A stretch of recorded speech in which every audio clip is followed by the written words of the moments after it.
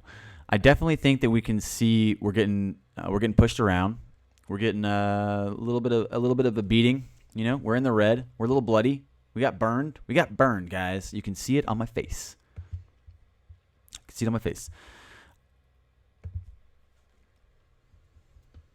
XRP and Cardano down over 7 to 8% in the last 24 hours. That's pretty crazy. And even inside the hour, looking at a lot of these coins dropping pretty low inside this hour. Inside this hour, we're down. Bitcoin's down 0.46%. Ethereum's 2%. XRP's 0.37. Bitcoin Cash 1.26. We have EOS at down 1%. Stellar's down 1%. Litecoin down 1%. Swell won't do much. Swell won't do much, you said. You know what's going to do it, guys? I got this rap videos coming out. It's going to be real good. Real good. Remember, the 5th of November, bro. Don't tease me with a good rhyme. Don't tease me with a good rhyme. You think Garlinghouse is going to push the button at Swell, and Felix thinks, remember the 5th of November. Yeah, why not? That sounds legit. Shake it off. Taylor Swift, shake it off. Have we decided that XRP has finally broken free of the FUD, of the shadow of doubt that surrounds it? Here's the thing. You know, we looked at a lot of the stuff going on with XRP. The general counsel move, the general counsel being let go, and then bringing in some of the bigger, the heavyweights, shall we say, the heavyweights of the legal team, thinking about the announcements and partnerships they have developing. I'm not sure if Swell's going to be the launch time, or if Swell's going to be the moment that they kind of like shout out to the Silicon Valley kids, like, "Hey guys, look what we're doing." You know, Swell might not be the catalyst, but it might be a really informative time. It might be a really interesting time. It's also possible that Goldman Sachs, yeah, they're coming around. The reality is, like I've been saying, the reality is this is the last opportunity they have to really kind of shake people loose. This is the last control device they have. And in reality, they're going to use it. They're going to use it.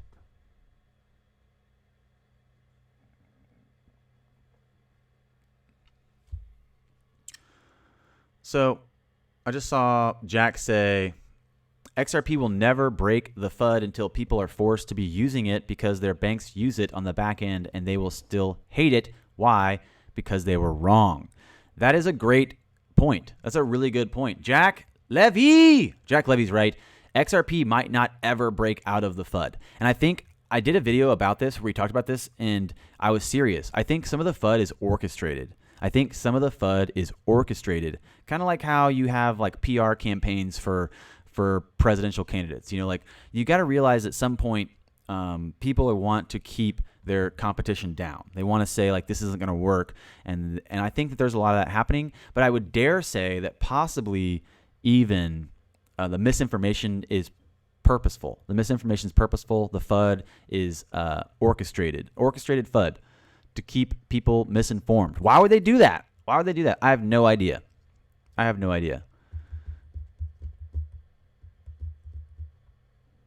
Waiting for elves, and waiting for movement and catalyst.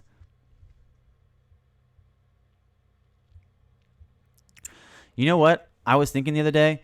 I was wondering if that Sam is the Riddler. Does anybody else wonder that? Like, is Sam the guy making the riddles? Because he seems pretty good at solving them.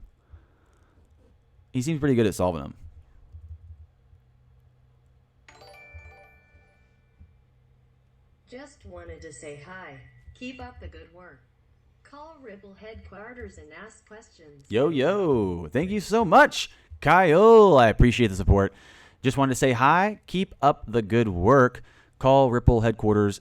Ask questions. I was thinking about that. I was thinking about calling them and saying like, what's up? I don't know if they'd put me through. They'd be like, who is this? They're like, no, you can't talk to anybody. They're busy.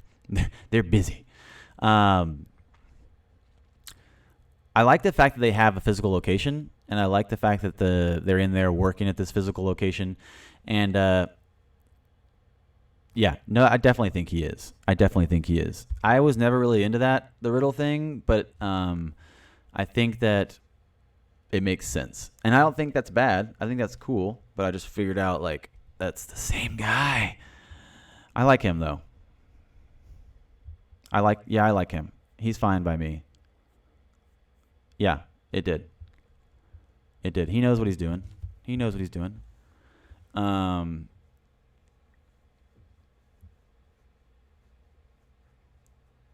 Right. Yeah. Maybe Liz says he's not. I don't know. I haven't looked that much into it.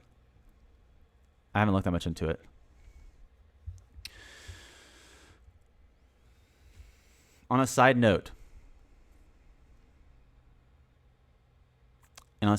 Felix says, I think this is the future of news. And not only are you right, it's already happening. I saw a report saying that people around the world are shutting off mainstream news sources to go find personalities on YouTube that they like to watch to deliver information. And that's what we're doing right now. We're sharing information, and we're cutting out the news. We're looking at the information they're sharing maybe and interpreting. We're interpreting it ourselves, and that's exactly right. I think you're right, Felix. This is a very real potential moving forward. I think a lot of people are going to start doing that as well. And I think I might start trying to cover other things other than crypto, just anything big. I was thinking about talking about Rocco's Basilisk, which is a concept that was not really discussed, but it was a framework or a foundation of that discussion was approached in Elon Musk's and Joe's podcast. So things like that. We might do some videos about that. What would be the point of, what would be the point of the live interaction off of YouTube? Like, how would that work eventually? I'm not sure. That's a good question. It's a good point. Where would we go with that, or where would that go? I don't know. It's interesting. I think that the future of news is interesting. I think news is going to change a lot. In fact, if you look at the way we have news right now and information shared, one of the most beautiful things about this changing tech is the evolution of the ability for us to have consensus of accuracy of information. And so you can see, obviously, we'll never have 100% consensus, but thinking about news and information regarding like big world events, it'd be nice possibly to see a future where we have a trustless news source. Is that possible? Is that even a thing? No, it's not yet. We haven't developed it. Possibly an idea that you or I could start a trustless news source. What does that mean? Who's the central authority of this information conglomerate? And that's, I think, something we haven't seen yet. Maybe we will. Maybe we will have that. What's the change? What's the potential for this technology? The potential for this technology is limitless. It's limitless because of how beautiful the change of governance is. The benefit of this evolving trustless system. And how can we use that? How can we use that to work for us right now? If we think about building something right now, like if I was a business, if any of you guys are business savvy, or if you're entrepreneurs, or if you're headed into launching a business, or even if you're an influencer or a content creator, looking at how these systems serve you, right? What service do they offer? And what do they do if they don't offer a service? And so, yeah, if we looked at this earlier. We were talking about this a moment ago. We were talking about, maybe even like 40 minutes ago, I started talking about small businesses using payment rails that they pay upwards of 3 to 4% per transaction. They don't need to pay that much. Like, what is the cost expenditure of an XRP transaction compared to the 4% of a Visa transaction? It's a lot. That adds up. That adds up over time. There's not going to be an easy way to show those numbers to people until it starts happening. Just like you guys are saying, just like someone said a minute ago, the banks are going to start using it. People are going to be like, oh, wait, I hate it even more now. I never bought it. Now it's $1 million and I hate it. $1 million. That's right. There's no trusted crypto news source. Yeah, it's true. You got to keep treading water. Keep treading water.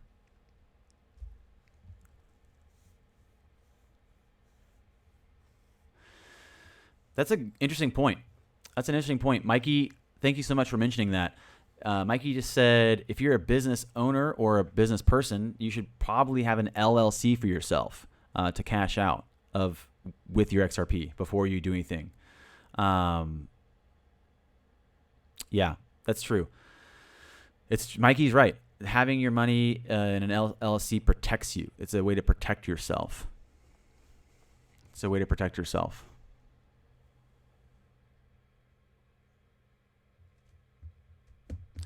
You know what's really crazy is I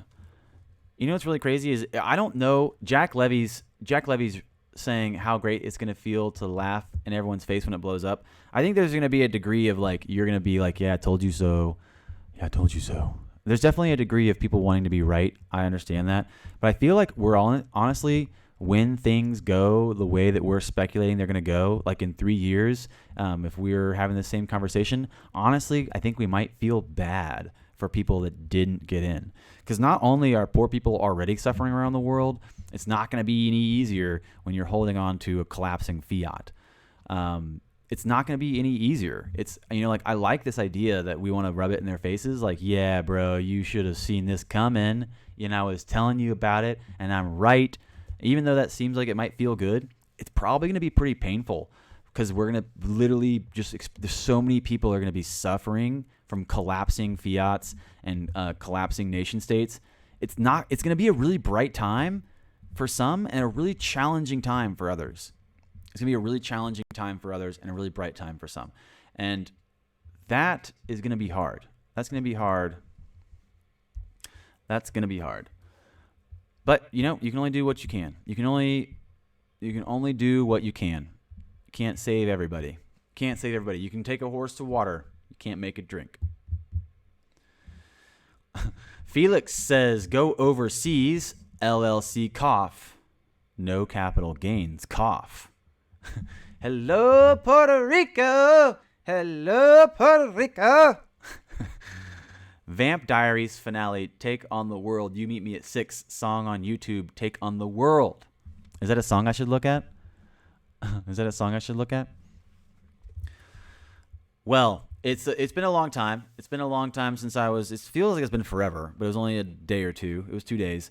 Ripple, with their new general counsel, they let go of the general counsel and the new, legal representatives they brought on, looking at the U.S. regulators suspending the Ether-backed and Bitcoin tracker, Ether tracker, Bitcoin tracker.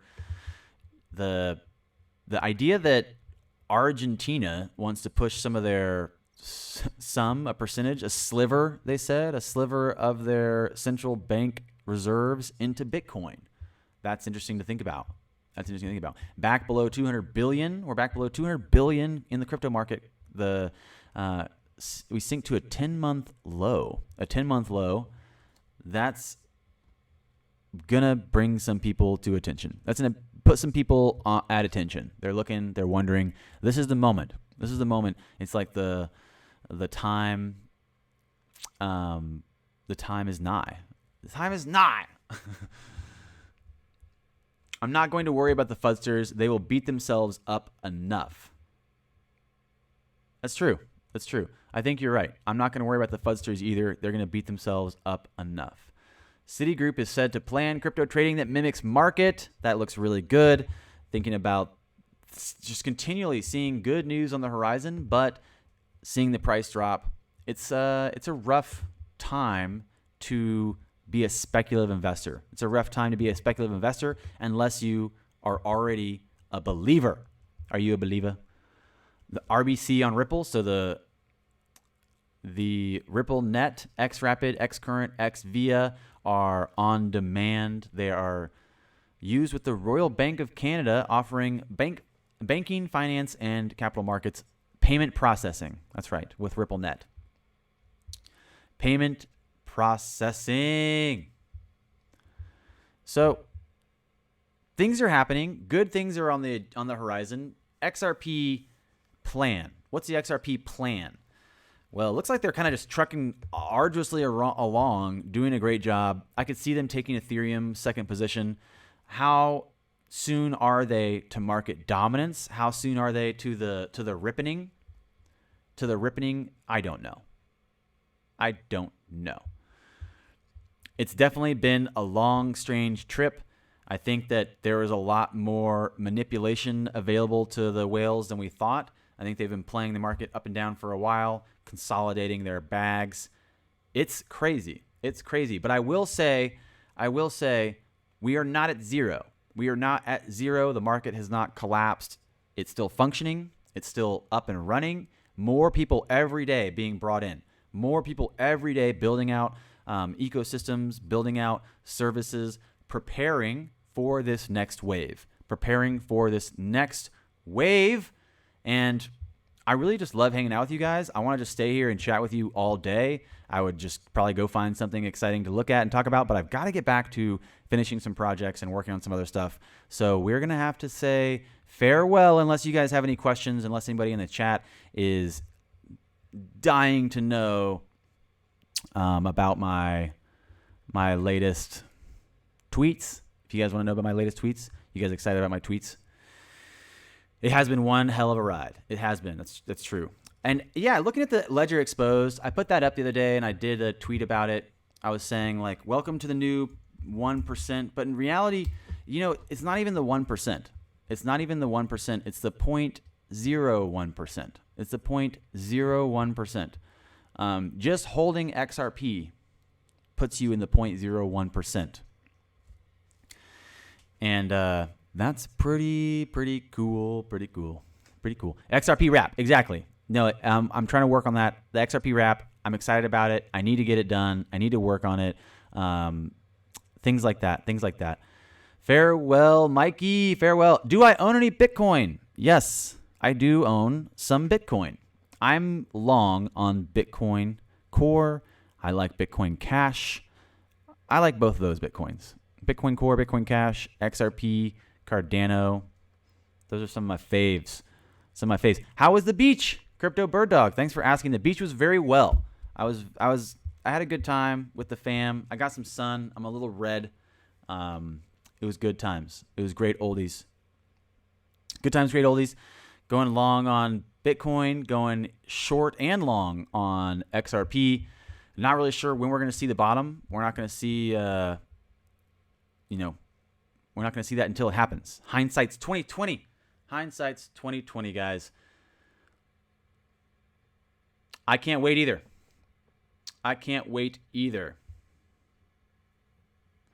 Andrew K. Surprised I like Bitcoin Cash. I don't know. Sometimes you just got to look at what's working with, Bitcoin Cash has good volume. It has a good ecosystem. People are building out dApps on it, and it's got very low transaction fees, and it's also got the some of the cool features being built out as well on it. I don't know. I go back and forth, but I do like Bitcoin Cash. I don't think it's going to, I'm not like a Bitcoin Cash maximalist. I don't think it's going to necessarily pull Bitcoin. I don't think the flippening is going to happen for them, but it might. I don't know. It's hard. If you look at coders like Bitcoin Cash more because it actually works. It sends, and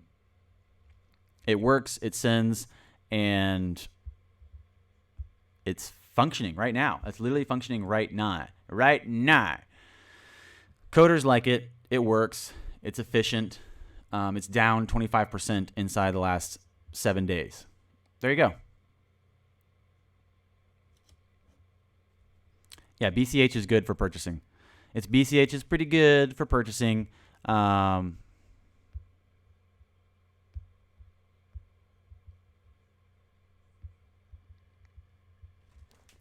You like it too? Yeah. I mean, it makes sense. It makes sense. I used to think like I used to listen to my friends that tried to convince me to pick a side, and then I realized like you guys are just wrong. You guys are just wrong. I don't need to pick any side. What are you talking about? I need to pick sides. I'm not picking sides at all.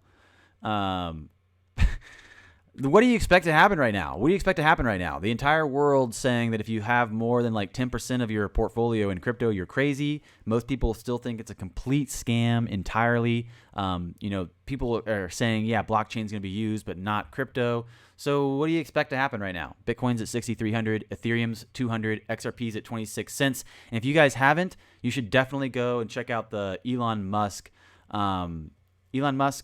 Joe Rogan podcast. It was really good. They talk about a lot of artificial intelligence, about multiple realities. It's kind of like 2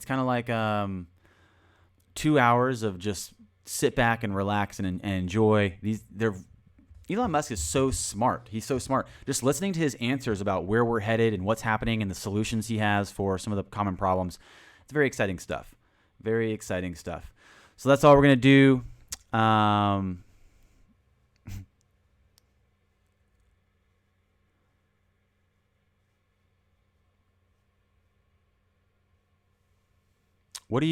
just looked at Jack Levy said, Roger Ver, how can anyone feel comfortable with him? And Jack then again said, maybe if you're a victim of abuse, then you can get used to it. It's kind of funny. That's kind of funny. I don't know what to say about that. But you think he has a girlfriend? I don't even know if he has a girlfriend.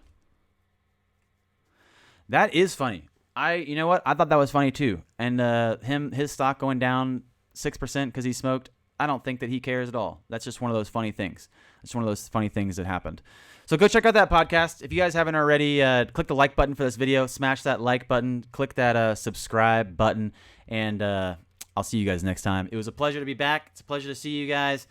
And I'll see you soon. I'll see you tomorrow. We'll check back in. We'll do the thing. Farewell. Farewell. Have a great day. Have a great day. And don't forget, drink some water and do something for yourself. Do something for you today. Farewell. I'll see you guys next time. Have a great day. Elon Musk is the real Tony Stark. That's true. Farewell, guys. Farewell. Have a great day. I'll see you tomorrow.